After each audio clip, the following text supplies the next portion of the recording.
वंदे मातरम, वंदे मातरम, वंदे मातरम, वंदे मातरम। नमस्कार, स्वागत है आपका संप्रेषण विद एसएस में। मैं हूं आपका दोस्त एसएस त्रिपाठी। जी हां दोस्तों, आप इससे पहले कुछ कयास लगाएं, मैं खुद ही बता देता हूं। भारत का रहने वाला हूं, भारत की बात सुनाता हूं। जी हां, मैं आज भारत की ही बात करने वाला हूं, वो भी खास बात, यानी आज़ादी की बात। आप सभी जानते हैं, स्वतंत्रता आज़ादी सबको पसंद है, कोई भी बंधन में नहीं रहना चाहता। ऐसे ही कठोर बंधनों से भारत माँ आज़ाद हुई 15 अगस्त 1947 को। लेकिन क्या आप जानते हैं कि 15 अगस्त 1947 से पहले भी भारत में स्वतंत्रता दिवस मनाया जाता था? जी हाँ, जब भारत ने स्वराज्य की घोषणा करी, पूर्ण स्वराज्य की घोषणा की, उसके बाद 1929 के बाद 1947 तक हम लोग 26 जनवरी को स्वतंत्रता दिवस मनाते रहे। एक सांकेतिक रूप में मनाते रहे, क्योंकि शासन अंग्रेजों का था, लेकिन स्वराज्य की घोषणा के बाद हम लोग मनाते रहे।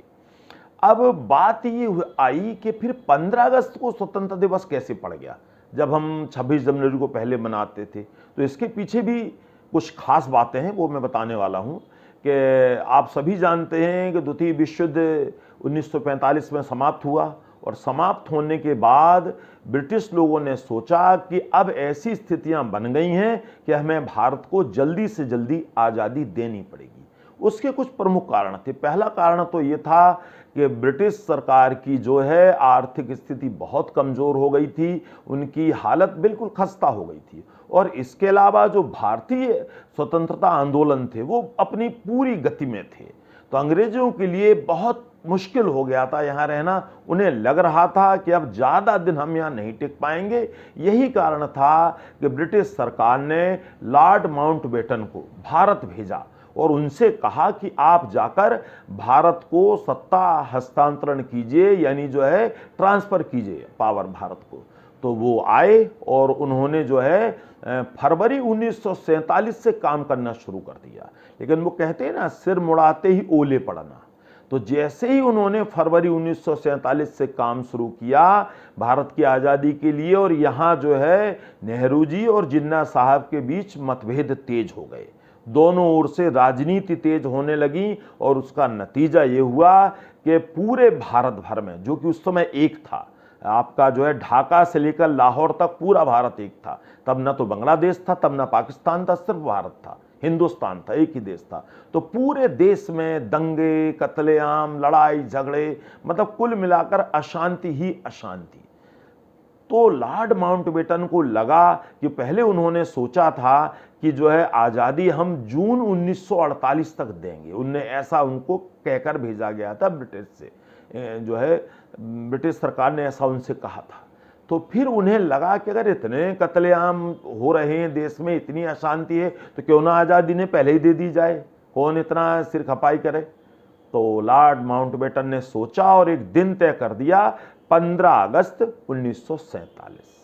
अब जैसे ही 15 अगस्त 1947 का नाम भारत के ज्योतिषियों और गणनाकारों ने सुना, जो कि जो है शुभ अशुभ तमाम चीज़ें विचार करते थे, तो उन्होंने तुरंत इसे नकार दिया। बोले जनाब, ये तो जो है वो अमंगलकारी अशुभ दिन है, इस दिन जो है स्वतंत्रता ठीक नहीं भारत के लिए, इससे भारत का भला नहीं होगा। लेकिन लॉर्ड माउंटबेटन अड़ गए, बोले मैं 15 अगस्त को ही आज़ाद करना चाहूँगा भारत को। तो उन्होंने पूछा, भाई ऐसी क्या बात है?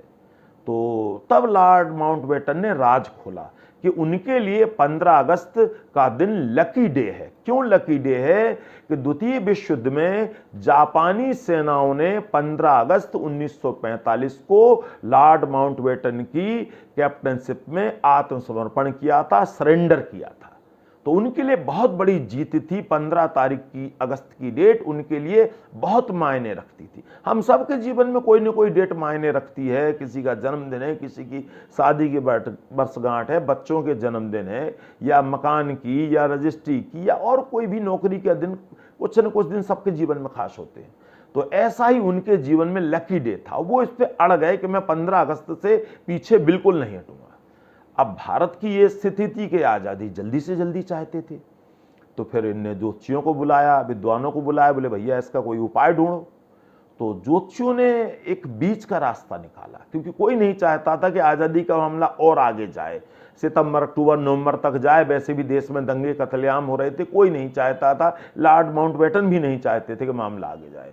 तो रास्ता ये निकाला गया कि 15 अगस्त की आधी रात को आज़ादी दे दी जाए, यानी 12 बजे के बाद, क्योंकि अंग्रेजी हिसाब से दिन शुरू होता है रात के 12 बजे के हिसाब से, और भारतीय ज्योतिषी गणना के अनुसार दिन का शुरुआत मानी जाती सूर्योदय से।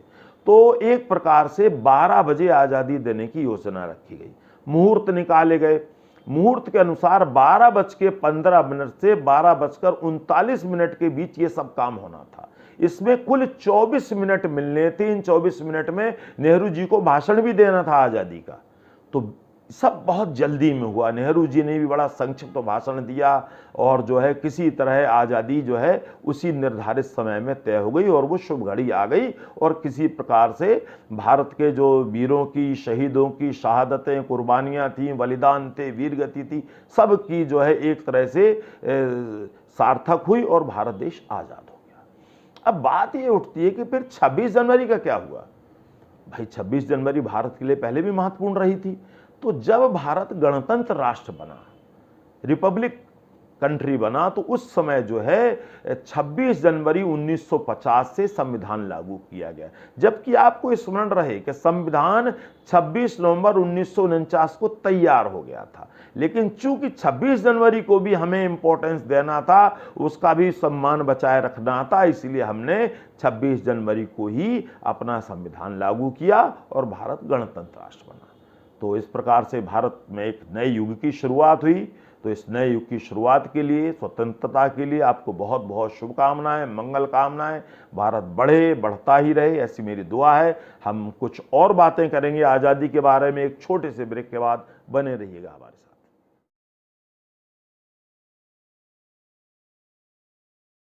एक बार फिर से स्वागत है आपका संप्रेषण विद एसएस में। तो मैं अपने सभी दर्शकों से निवेदन करना चाहूँगा कि जो हमारे चैनल पर नए हैं या जिन्होंने हमारे चैनल को सब्सक्राइब नहीं किया है, मैं उनसे आग्रह करूंगा कि हमारे चैनल को सब्सक्राइब करें, लाइक करें, शेयर करें, कमेंट करें और हमें अपना बहुत सारा सहयोग और समर्थन दें। आप हमें फेसबुक, ट्विटर, इंस्टाग्राम पर फॉलो कर सकते हैं। आप हमारी वेबसाइट पर हमें फॉलो कर सकते हैं। आप ऐप के माध्यम से हमसे जुड़ सकते हैं। तो बने रहिएगा हमारे साथ। हाँ, तो हम बात कर रहे थे स्वतंत्रता दिवस की। तो मैं स्वतंत्रता दिवस की बधाई अपने शब्दों में, अपनी एक रचना के साथ सारे देशवासियों को, अपने सारे दर्शकों को, अपने सारे जानने वालों को, अपने सारे चाहने वालों को देना चाहूँगा। मेरी कविता का शीर्षक है गौरवशाली हिंदुस्तान। भारत की ऊंची शान चाहिए, भारत की ऊंची शान चाहिए, गौरवशाली हिंदुस्तान चाहिए। पढ़ें लिखें नभ तारे छू लें, अमर शहीदों को ना भूलें। हजारों वीरों ने जान गंवा दी, तब पाई थी यह आज़ादी। शहीदों का सम्मान चाहिए, गौरवशाली हिंदुस्तान चाहिए, गौरवशाली हिंदुस्तान चाहिए। जाति भेद का हो धिक्कार, क्षेत्रवाद नहीं ले आकार। भाषा भेद का खेल खत्म, सांप्रदायिकता का निकले दम। बस समता स्वाभिमान चाहिए, गौरवशाली हिंदुस्तान चाहिए, गौरवशाली हिंदुस्तान चाहिए। बहुत हो चुकी आपाधापी, बहुत हो चुकी आपाधापी, कर लिया नुकसान भी काफ़ी। नई पीढ़ी से हैं आशाएं, देश हित में वो आगे आए। उम्मीदों को ऊंची उड़ान चाहिए, गौरवशाली हिंदुस्तान चाहिए, गौरवशाली हिंदुस्तान चाहिए। हो भाईचारा मीठे बोल, हो भाईचारा मीठे बोल, कहीं न हो नफरत का रोल। रूठे बिछड़ों को है मनाना, भूल गलतियां गले लगाना। एक सुर आरती अजान चाहिए, एक सुर आरती अजान चाहिए, गौरवशाली हिंदुस्तान चाहिए, गौरवशाली हिंदुस्तान चाहिए। मिट जाएगा अज्ञान अंधेरा, कहीं न होगा तेरा मेरा। मिल बैठे सोचे हम, बांटें खुशियां भूलें गम। शांतिपूर्ण समाधान चाहिए, गौरवशाली हिंदुस्तान चाहिए। कोई हाथ रहे ना खाली, कोई हाथ रहे ना खाली। सारे देश में हो खुशहाली, सेहतमंद रहें सब भाई।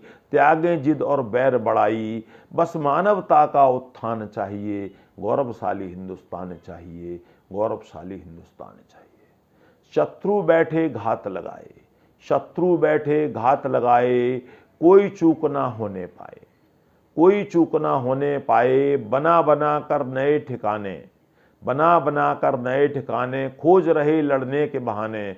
हर घर से एक जवान चाहिए, गौरवशाली हिंदुस्तान चाहिए। हर घर से एक जवान चाहिए, गौरवशाली हिंदुस्तान चाहिए। देश के दुश्मनों पर हो प्रहार, देश के दुश्मनों पर हो प्रहार। आतंक, अलगाववाद या भ्रष्टाचार, एक साथ मिल कदम बढ़ाएं, हर दुश्मन को मार भगाएं। तिरंगे को यही बल अरमान चाहिए, तिरंगे को यही बल अरमान चाहिए। गौरवशाली हिंदुस्तान चाहिए, गौरवशाली हिंदुस्तान चाहिए। अंतिम पंक्तियां हैं, ऊंचे लक्ष्य पर नजर हमारी, ऊंचे लक्ष्य पर नजर हमारी, कमर कसी कर ली तैयारी। भारत का विश्व गुरु अवतार, देखेगा जन जन संसार। दाता यही वरदान चाहिए, दाता यही वरदान चाहिए। गौरवशाली हिंदुस्तान चाहिए, भारत की ऊंची शान चाहिए, भारत की ऊंची शान चाहिए। जय हिंद, जय भारत।